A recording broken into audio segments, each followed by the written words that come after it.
জানো উফ এতক্ষণ ধরে দাঁড়িয়ে রয়েছি, একটা রিক্সা এখনো পাইতেছি না। এই মামা দাঁড়ান দাঁড়ান, মামা শিমুলতলে যাবেন? হ্যাঁ যাবো আপা, উঠেন। দাঁড়ান।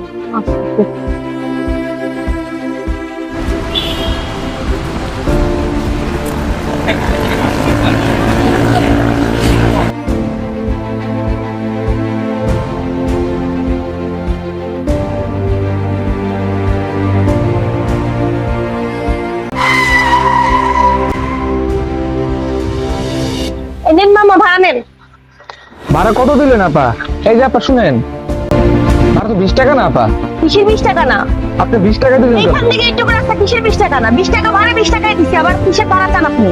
আপা ভাড়া 20 টাকা না। এই যে আপা, এই যে শুনেন, আমার ঠকাইন না আপা, ভাড়া 40 টাকা দেন আপা। হ্যাঁ আপনি বারবার ফালতু কথা কেন বলছেন? আপনার ভাড়া 20 টাকা, আমি 20 টাকা দিছি, কিসের আপনি 40 টাকা চান? আপনি ভাড়া জানেন? আপনি গরম হয়ে যাচ্ছেন কেন আপা? আপনি গরম হচ্ছে কেন বলেন? ঠকাইন না, আপনি 40 টাকা দেন। এই ফকিরের বাচ্চা পেয়ে তুই জানো ভাড়া কত? বারবার বলছি আমি তোকে ঠকাচ্ছি, আমি কিভাবে তোকে ঠকালাম? আপনি আমার থাপ্পড় দিলেন আপা, 20 টাকার জন্য আপা আপনি আমার গায়ে থাপ্পড় দিলেন আপা। এটা কিন্তু একদমই ঠিক করলেন না আপা। গরিব দেই পারেন সবসময় ঠকাইতে আপা, বুঝছেন? আপনার 20 টাকা আপনার রেখে দেন, আমার টাকা লাগবে না আপা। এই তুই আবার মার্কেটিং করে কথা বলতেছস? আপনার রেখে দেন। তোরে 20 টাকা দিছি, তুই 20 টাকা আরেকটা থাপ্পড় খাবি তুই?